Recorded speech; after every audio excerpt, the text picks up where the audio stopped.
Dafna, welcome back to part 2 of our diversity and inclusion Q&A initiative. Today, I'm really looking forward to talking to you a little bit more about the benefits of having diversity and what more we can do to attract women to join the industry. So welcome back.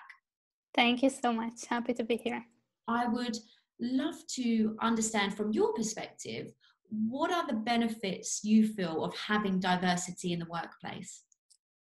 All right. So first of all, we have some research today, right, that tells us that companies that are more diverse have better revenue, better ideas, better collaboration, better work-life balance. So this is according to research that it's better to have more, like companies are more successful when they are more diverse. For me, in particular, it's nicer, of course, because I am a woman. So, so of course, it's nicer to work with other people that some of them look like me, especially that I think maybe it's a bit different for women than for minorities, because we're used to be over 50% of the population. And then suddenly you go to your workplace and you are a minority, and the entire game or the entire way that the workplace behaves is not exactly according to the culture code that you're used to communicate with other people in your day-to-day life. So the more diverse it is, it feels better for women in general, and I can say from personal experience that it feels better for me as well. What have been some of your personal experiences that you've had where you've genuinely seen the benefits of having diversity? I always try to work at companies with more women and more women in management, but I have to say that I never worked in a company with women in senior management that weren't in HR, unfortunately. So it definitely feels differently to see women in a more senior positions than me because of role models. It just works. I mean, there's also a research about that role modeling is so important.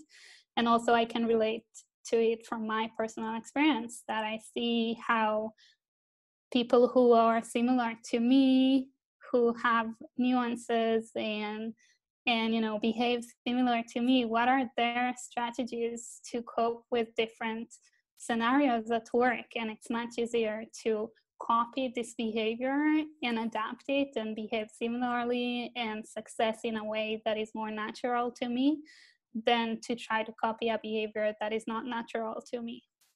What are the negative effects of an environment lacking diversity? To begin with, it's all the opposite things, like opposite of the benefits. So you have less ideas because people are coming from similar backgrounds, so they think about things in a similar way. We have research today that shows that you have less ideas and less good ideas when you have a very homogeneous company. And then I think that it's really harder to hire when your company is not diverse, because people are so similar to one another and their networks are overlapping. So you reach less people through people who already work in the company.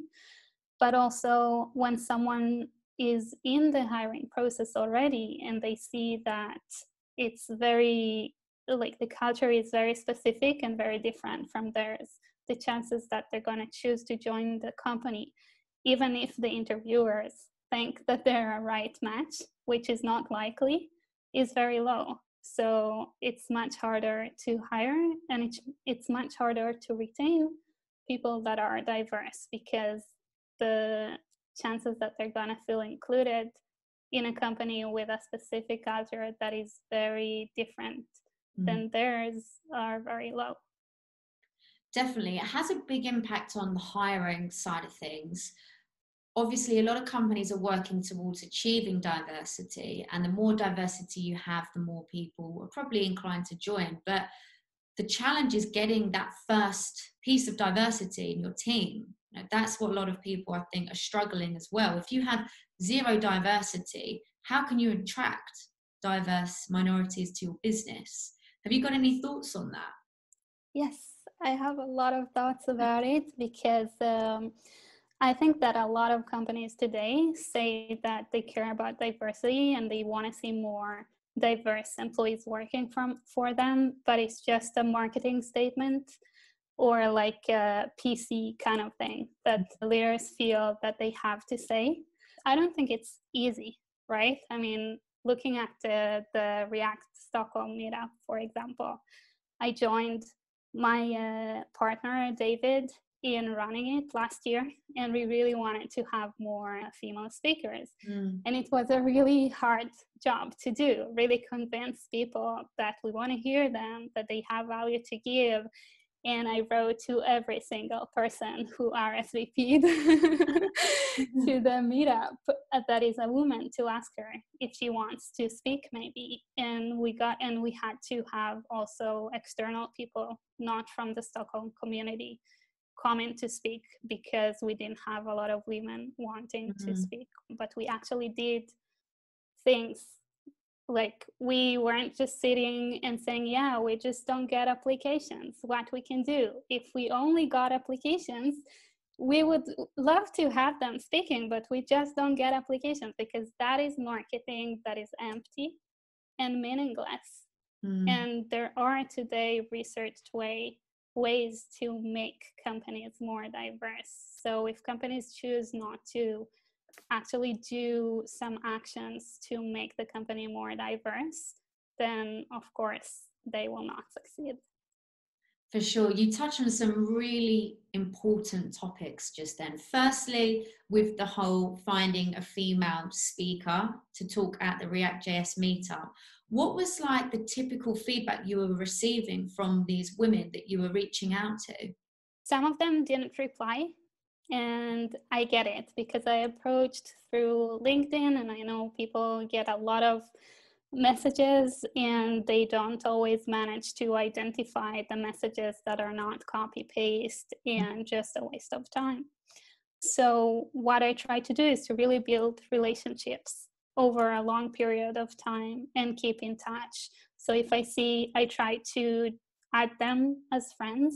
And then if I saw, for example, one speaker that she posted a blog post, that's a huge step into being more vocal about your achievements and knowledge, right? So I approached her and I asked her if she wants to maybe speak about this blog post.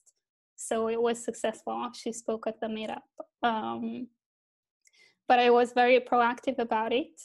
And I was aware that she has this blog post because I was her friend. And I saw her post in my network because we had this kind of relationship going on. Yeah.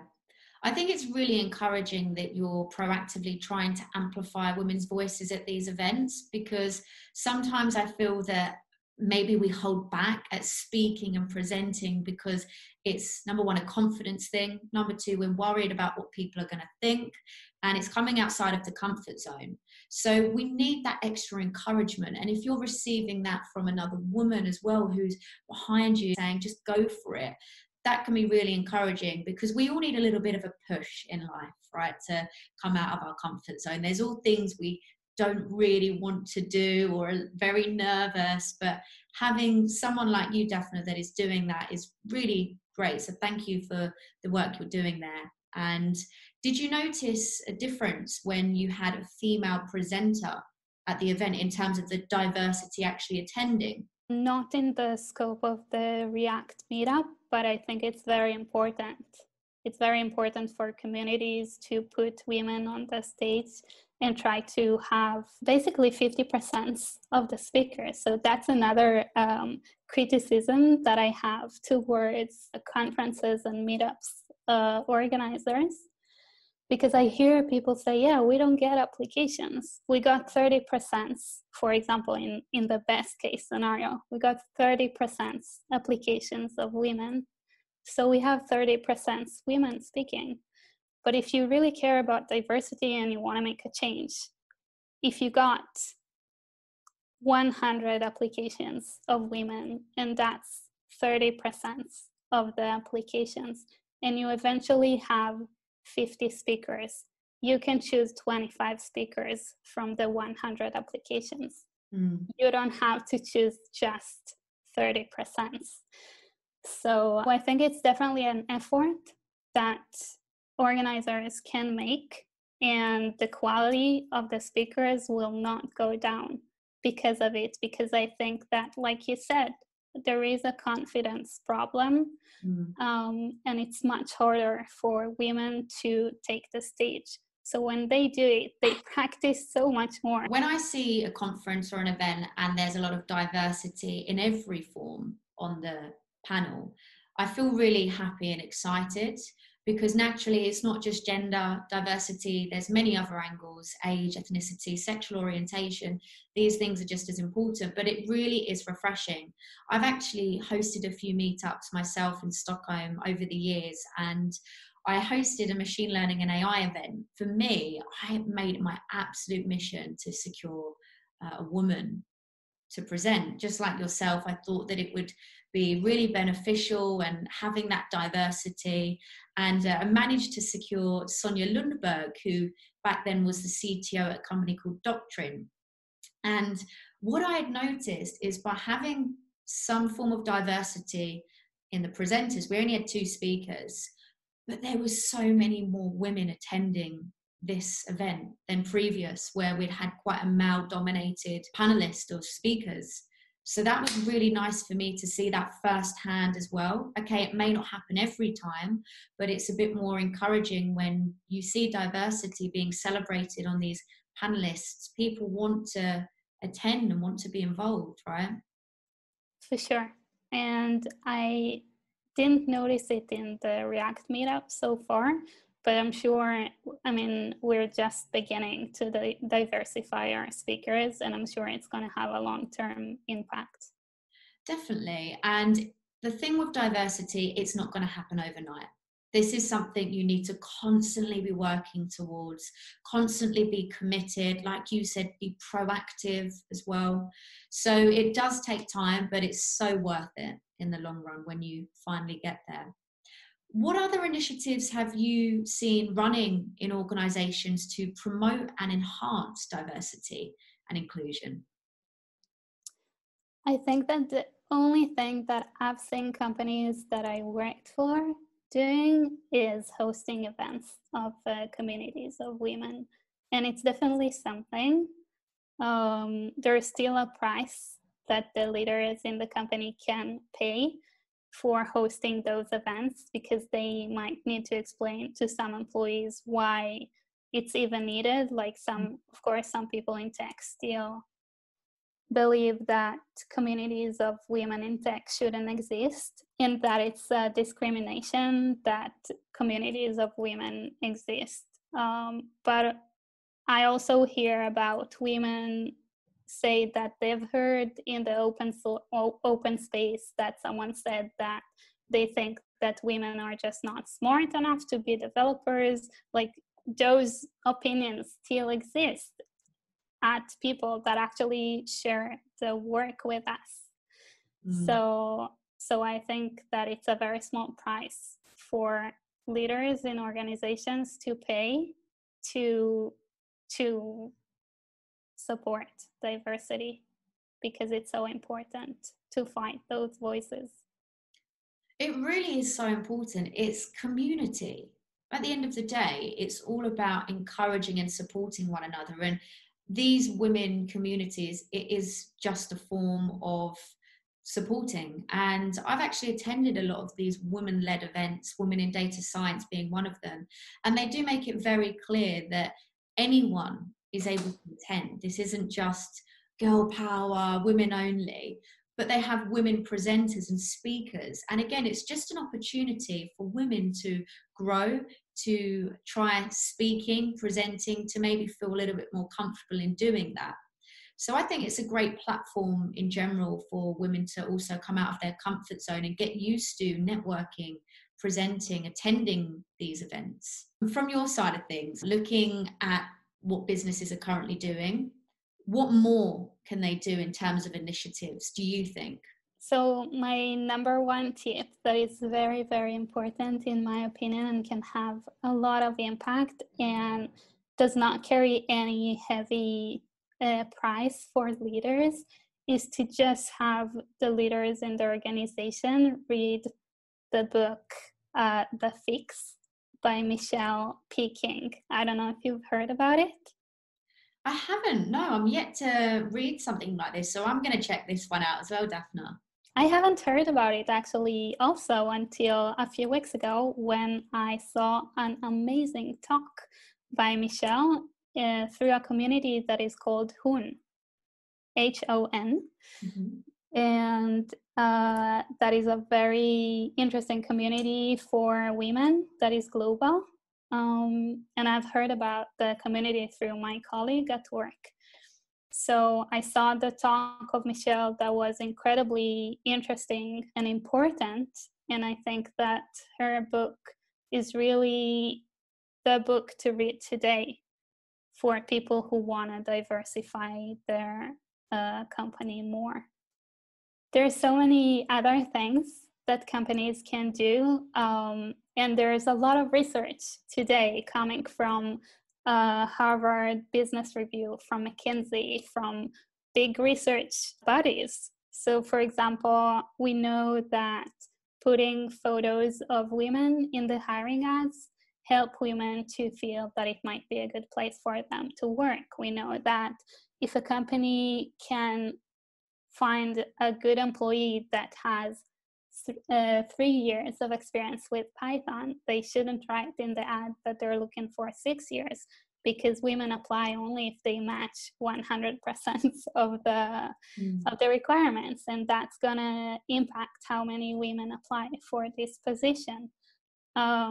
We know that during the hiring process, women are less likely to mention achievements that they have, and that might impact how they are perceived when people compare them to their male potential candidates. So asking women specifically about achievements or involvement in the community or things that they did can have a positive impact about the hiring process for women and help companies to avoid false negatives.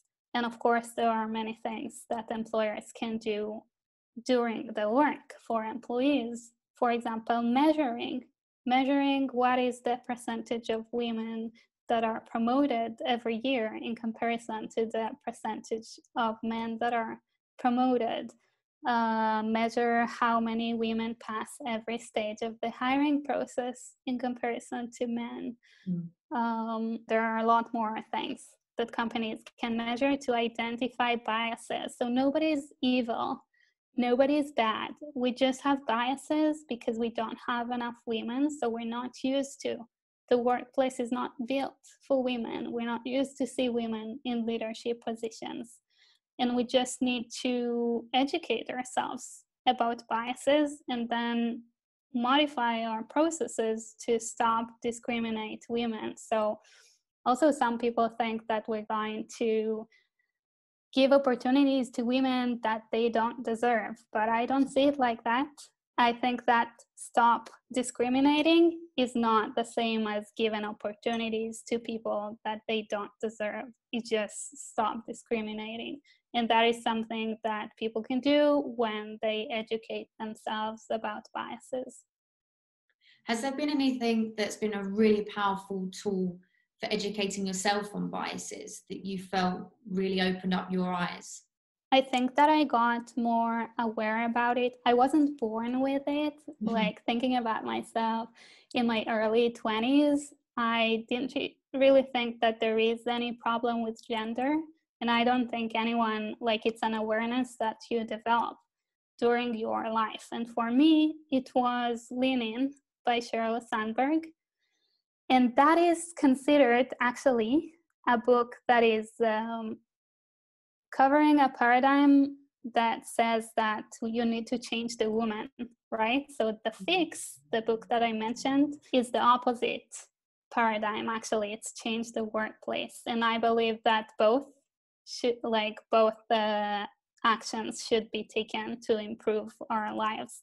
But even though Sheryl Sandberg is more into changing the woman, still her book describes a lot of research that was done about gender biases. And when you look at it, you can't not accept it, because if you believe in science, if you believe in research, and you see this research, then you have to accept it, right? Like, those things happen. And sometimes it's really disencouraging to know that, like, to have those glasses and see that actually the comment that I got, my male colleague would never get it. Mm.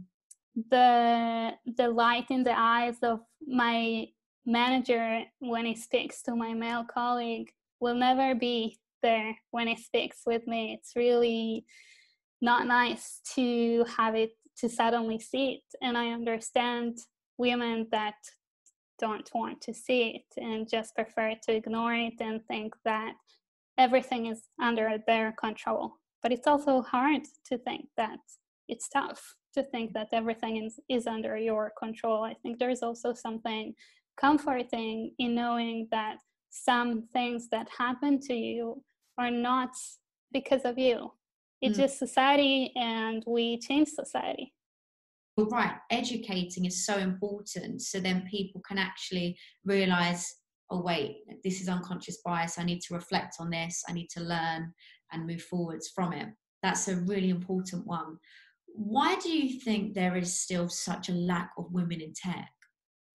So I think we have basically two main problems. The first problem is we don't have role models. So when you have a little girl, the chances that her mom is a successful manager in tech, or her aunt or her bigger sister is studying computer science because she knew someone, like her father's friend, working in tech, are so low. So when we don't see it, if you don't see it, you can't be it, right? That's the sentence that is always mentioned when talking about role models. So that is one problem. And then we have what is called the leaky pipeline. So women drop out of tech more than men because they don't feel included, and they have micro aggressions towards them more than men experience. We have research that show today that women get less mentorship at the workplace, they get less promoted, and it's really tough to need to fight for your place every single day. I met a speaker at a conference that I spoke at, and he gave such a great example. He said that if someone's gonna do this to you, like just tap on your shoulder lightly for a few minutes, it's not gonna be painful. But if they're gonna do it a week straight, you're gonna have a bruise. And that's a great example of microaggressions, because at some point you get tired of pushing yourself into meetings that you are supposed to be part of but weren't invited, or of needing to put so much effort into convincing people to do something when your male colleagues don't need to put all this effort to impact the organization, and so on. So the leaky pipeline is a big problem that we at Extend, which is the organization that I founded, try to fight, basically. How are you trying to fight that? What measures are you putting in place? So at my workplace, I try to give opportunities to women working with me to lead meetings, to share knowledge and build a personal brand in the company for themselves. And I try to make sure that when we allocate people to projects, we also give the challenging projects to women. And it doesn't mean that we give opportunities to people that don't deserve it or can't succeed. It just means that if someone's going to get a challenge and an opportunity to grow, we just make sure that it also can be the women working for us. At Extend, we have, to my knowledge, the biggest community in the world of women who are experienced with and already work as software engineers and data scientists. And we exist for 5 years. So it's kind of a grassroots community. I mean, we have 3 different activities. We have the podcast, and we have a hackathon, and we have the women's community. And with the podcast and the hackathon, they're not only for women, they're also for minorities. But the community that we have that is called Baot, which is showing up or attending in Hebrew, we have now 3,500 members, and we have over 300 volunteers, and we have 15 programs. So we have 4 forums, one for senior managers who manage managers, wow. one for CTOs, one for architects, and one for managers that are not like team leaders and engineering managers. But except for that, we have a program for writing blog posts. That is just a designated time that people sit together and write their first blog post, which is usually, it's so hard to just try it on the first time, and after you do it, it's so much easier. And we have a program for side projects that will also give the opportunity to community members to find other people to create side projects together with them, because it's so much nicer when you have a friend to work with.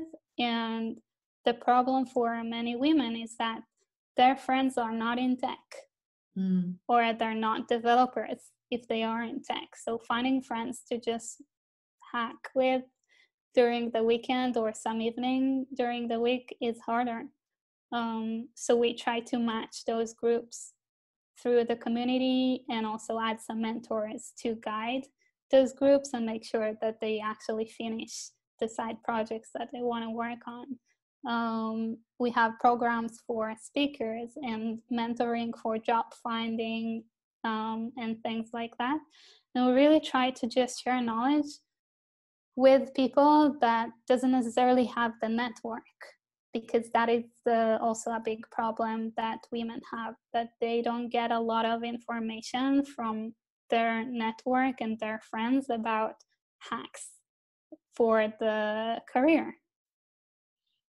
That is incredible to see how much that has grown over the past 5 years. I can imagine, again, it wasn't something that happened overnight. You've been committed, you've been proactive in making this happen, but what an awesome community that you've built, and really supportive.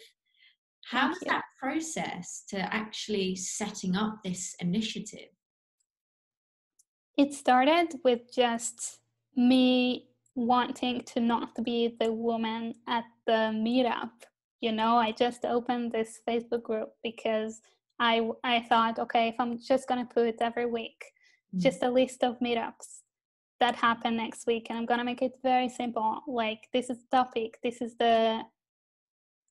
in the past people actually met physically in the world, so this is the location and this is the hour.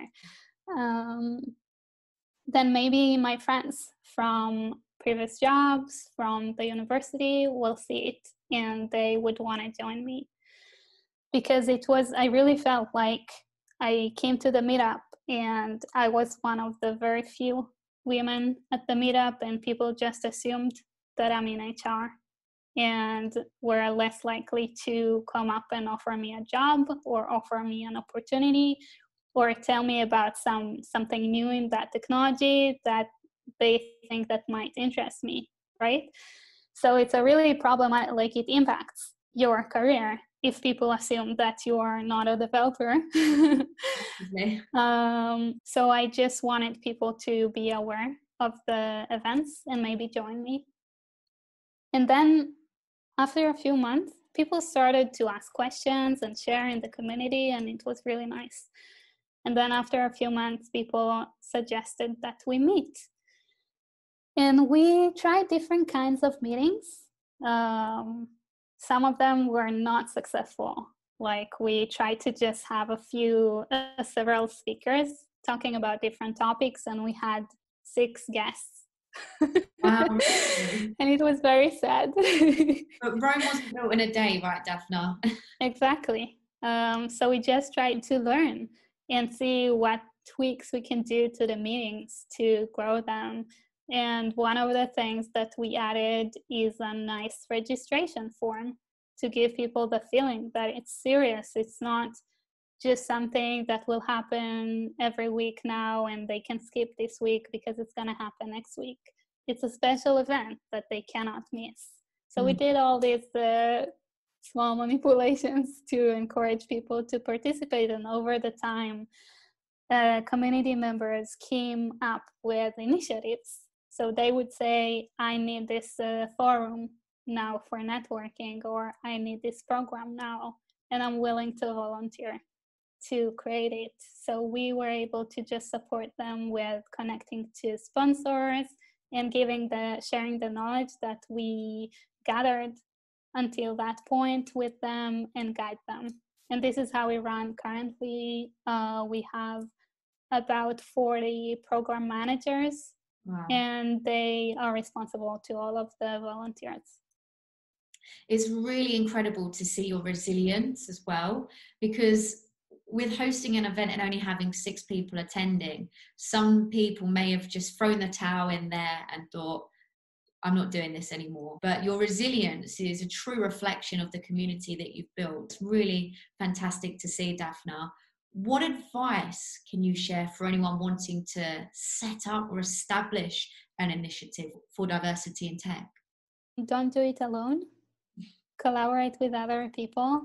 It really helps. And also, for us, it was very helpful to listen very carefully to what the community wants and try to just navigate it according to the needs. So we really try to work very lean, like lean startup, to try something. And if it doesn't work, nothing happened. Like, we can just try some modification or some other version of this event and see if that works. And we also try to really get feedback from the community and work according to this feedback. What was the biggest challenge for you in setting this up and the journey that you've been on in the initiative? I guess time is a very big challenge, because all of this activity is done voluntarily after work hours. So many times we just need to say no to initiatives, actually, because we know we're not going to be able to support them. But overall, we are growing. We still have some challenges with the time and with establishing a legal entity for the organization, because it's not registered currently as NGO. But I hope that we will be able to do it during 2021. Time is a big thing, especially if this is a labor of love for you. It's hard to balance work, life, initiatives, but it's great that you're making it work and that you're finding a way. You can truly see that this is a passion of yours, and that's very refreshing. You've also launched Extend, the podcast, now in Sweden, which is really exciting. What is your mission or goal with having it now in Sweden? It's pretty similar to the goal that we had in the first season that we've had it in Israel in Hebrew. So it's about 2 things. First of all, just sharing knowledge with junior developers, regardless of their gender and race and any other parameter. Just sharing knowledge. I think it takes a lot of time to learn how companies work and how to build one's career. So we just wanted to share stories and help people who want to grow fast to do it through experience of the people that we interview. And the second goal was to create role models. So in a very similar way to what you do, we try to at least have half of our interviewees women, and just be able to share their knowledge and share their voice and show people that there are experienced women working in tech with technology that are worth listening to. How has the process looked setting up a podcast and establishing that? We don't do anything fancy. We just have a preparation meeting with the person that we're going to interview, and we try to come up with a list of topics that we can talk together and about and can be interesting to the listeners. And then we just meet and record it, and then it takes a long time to edit. It can take like 8 hours to edit 1 hour of podcast. And I have to say that so far, quality was not the top priority, like quality of sound and things like that was not the priority for this podcast. I totally believe in better done than perfect. And I've been in a very inspiring talk by Scott Henselman last year, and he said that it's just about doing things over and over and over again. So the first 100 episodes of his podcast were shit. This is what he said. And with Extend, we only have 20, so I still feel okay if it's not perfect. Like anything, though, you have to just keep practicing and doing it. I remember when I was first on this video interview scenario, and I was so nervous and overthinking everything because you care. But the more you do it, it just becomes natural and just the norm. Yeah, exactly. Cool. What would be your advice for anyone wanting to set up a podcast? I would say find a good partner. I love to do things with people. It's not a mandatory thing. Like, I think you do this initiative individually and it's great. It's of high value and quality. So it's definitely not a mandatory thing. But I think it's easier when you do things with partners. And also just do things. And worst case, you decide to stop. Like, let's say you try a podcast and after 3 times you decide to stop. You still had a podcast and it's awesome. So it's definitely worth it. It's a real common theme throughout all of the interviews that I've been doing. It's the whole idea of just go for it. What is the worst that could happen? Don't hold yourself back. If you're having conversations with people on topics you're passionate about, that is going to add value to someone out there. It is actually a really enjoyable experience, although you're right, it's a lot of work when it comes to editing and everything else, but the value out of it is so much more worth it. Would you agree? Yes, definitely. We've spoke a little bit about some of the initiatives that you've been driving. Can you share any other organizations or communities that you're aware of that are promoting diversity in tech? Yes. So I'm going to focus on Sweden because I live here now. So we have Teknikkvinnor, which is a Facebook group that is very active and helpful. They have some subgroups for managers, for job finding and things like that. There is the Women in Tech conference that happens once a year, and it's also a great opportunity for networking. There is Pink Programming, who are having a monthly meeting per city, and there is Data Shay, which I'm less familiar because their meetings are in Swedish, but I've heard great things about them. Thank you very much for sharing. The Women in Tech conference, the tickets are literally like gold dust. I remember I was trying to get a ticket and I think it's sold out literally in 10 seconds.